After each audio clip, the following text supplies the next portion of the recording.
Isabelle Declèves, bonjour. Bonjour Nathalie. Bienvenue au sein de l'espace thérapeute du Salon Zen. Merci de m'accueillir. Alors vous êtes thérapeute dentaire, Oui. Tout un programme. Vous étiez dentiste avant? Oui, j'ai exercé comme chirurgien dentiste pendant une vingtaine d'années. C'est un long parcours. Voilà. Et si vous voulez que je vous dise pourquoi j'ai changé d'orientation. Tout à fait. Est-ce que vous avez trouvé finalement des limites au métier de chirurgien dentiste? C'est pas que j'ai trouvé des limites dans un premier temps, c'est que dans un premier temps, j'ai eu des difficultés de vie personnelle comme tout un chacun peut vivre. Et ça m'a obligée à aller regarder ce que je vivais. Voilà. Et parce que j'ai fait ce chemin pendant un grand nombre d'années, et à un moment donné, ça m'a vraiment passionnée. Donc j'ai pas pu m'arrêter, j'avais vraiment une soif de cette connaissance intérieure. D'une part, j'allais de mieux en mieux. Et à un moment donné, je me suis dit, tiens, mais je vais aller regarder ce qui se passe au niveau des dents, puisque maintenant je sais que tout est à l'intérieur et que ça parle. Voilà comment ça s'est passé en deux mots, mon évolution, mon cheminement. Alors, est-ce qu'à l'époque où vous étiez chirurgien dentiste, vous aviez conscience que toute la sphère dentaire, finalement, était un peu une représentation de notre parcours de vie? Alors, quand j'ai terminé mes études, aucune conscience. Simplement, je peux dire que la première année en chirurgie dentaire, j'ai eu envie d'arrêter parce que vraiment, ça ne me nourrissait pas. J'étais désolée, ça ne me convenait pas. Et puis, j'ai quand même poursuivi. Voilà. Mais il y avait vraiment une insatisfaction phénoménal. Un endroit où j'étais pas nourrie. Voilà. Je ne savais pas pourquoi, comment, mais il y a un endroit où j'étais pas nourrie. Un jour, je suis allée dans un congrès où on parlait d'énergie. Je me suis dit, tiens, mais qu'est-ce que c'est Jamais on m'a enseigné cette matière dans mon parcours.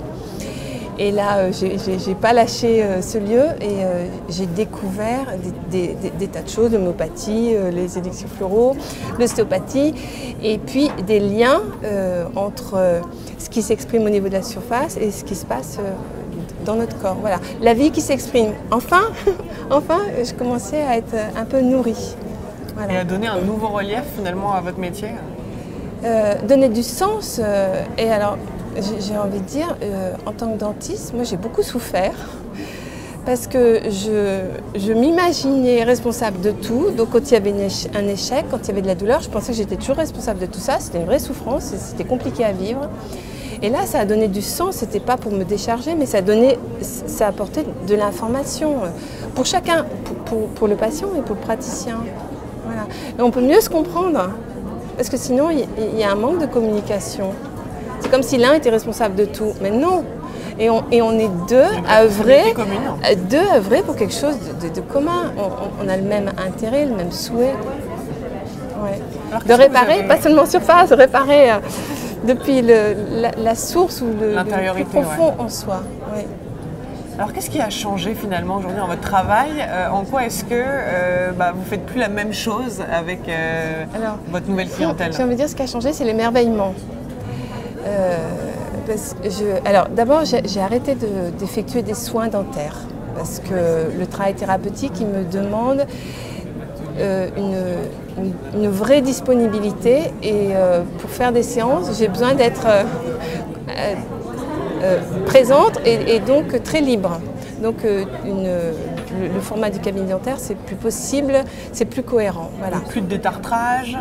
Plus de soins du tout. Plus de soins, voilà. plus de caries? Oui. C'est plus votre quotidien, ça? Plus du tout. Mais mon quotidien, c'est d'aller regarder l'histoire en amont. Voilà, l'histoire en amont. Alors, c'est-à-dire, vous pouvez nous raconter un peu une consultation type avec vous? Alors, une consultation type, la première partie, je vais passer du temps à chercher l'objectif réel, la demande de la personne, parce qu'elle va dire j'ai besoin de ça, mais en fait c'est pas vraiment ça sa demande. Donc je vais passer un petit moment et ça c'est de l'écoute. Hein. J'attends le mot vrai, ce qui résonne vraiment avec elle. Donc je me mets en écoute, je pose ces questions pour trouver son besoin véritable et à partir de là on va commencer le travail. Et le travail, c'est d'aller à la recherche de cette difficulté qui est sous-jacente, qui est plus ou moins profonde. Voilà. Ce que je pourrais dire, c'est que nos dents, les racines dentaires, pour moi, elles sont directement liées à nos racines familiales. Hein, c'est toute notre histoire de vie.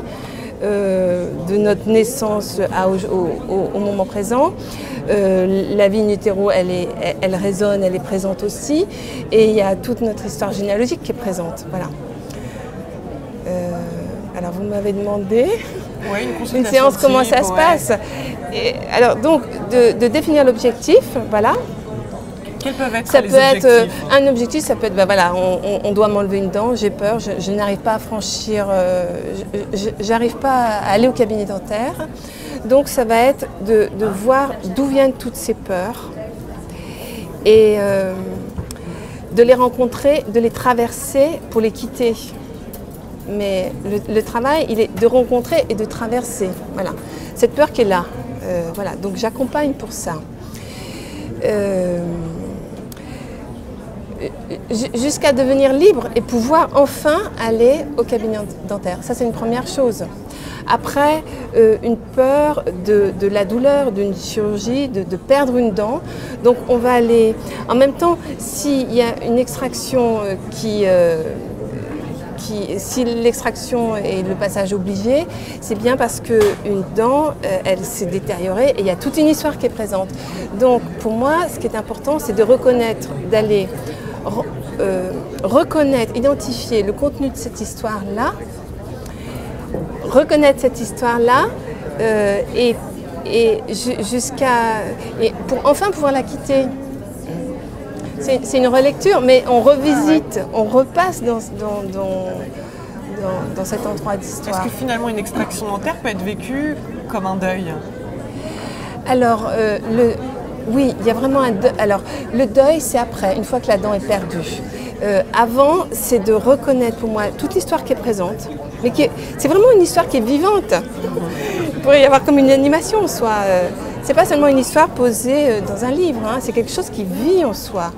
Et c'est ça qu'on va, on va calmer le jeu, on va remettre chaque chose à sa place, le regarder et faire le deuil, c'est-à-dire, ah oui, se reconnaître et se reconnaître, ça pourrait être Ho'oponopono, hein, de dire oui, merci, désolé à tout ça et être désolé de soi à soi parce que la carie, c'est nos propres tissus qu'on a perdus. Donc, vraiment de l'amour pour soi et reconnaître aussi la blessure qui vient de l'extérieur et puis c'est toute une histoire qui vient de si loin. Donc, voilà, c'est tout ça à poser et à réconcilier. Il est vraiment question de réconciliation intérieure en soi, hein, et avec soi-même. En soi, premièrement en soi, et du coup on se réconcilie avec tout notre entourage, quel qu'il soit, hein, du plus proche au plus lointain. Donc tout type de personnes peuvent venir vous consulter? Ah oui, du moment qu'il y a un appel, que ça nous parle, parce que je ne corresponds pas à tout le monde, loin de là, donc c'est une question de vous avez sûrement les patients qui vous ressemblent. Oui, oui, et leur histoire fait toujours écho aussi avec ce que je vis. Voilà. Ils m'enrichissent, ils m'apportent, on se donne. Tout ce que j'ai appris, c'est grâce à eux. Et j'ai toujours le sentiment que je suis au bord du chemin et que je vais commencer à apprendre. Vous voyez, je ne sais pas où je vais, mais voilà. Alors, est-ce qu'on peut vous retrouver sur un site internet, Isabelle? Oui. Est-ce qu'on pourrait avoir l'adresse? Qui s'appelle energiedentaire.fr. Voilà.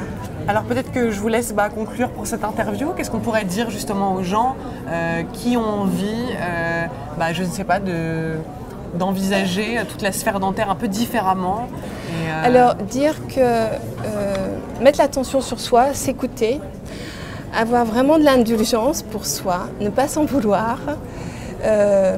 Et en même temps, on peut vraiment, c'est peut-être présomptueux de dire ça, mais tout réparer, et vraiment avoir de la douceur pour ce qui vit en soi et aller vers l'accueil de ça.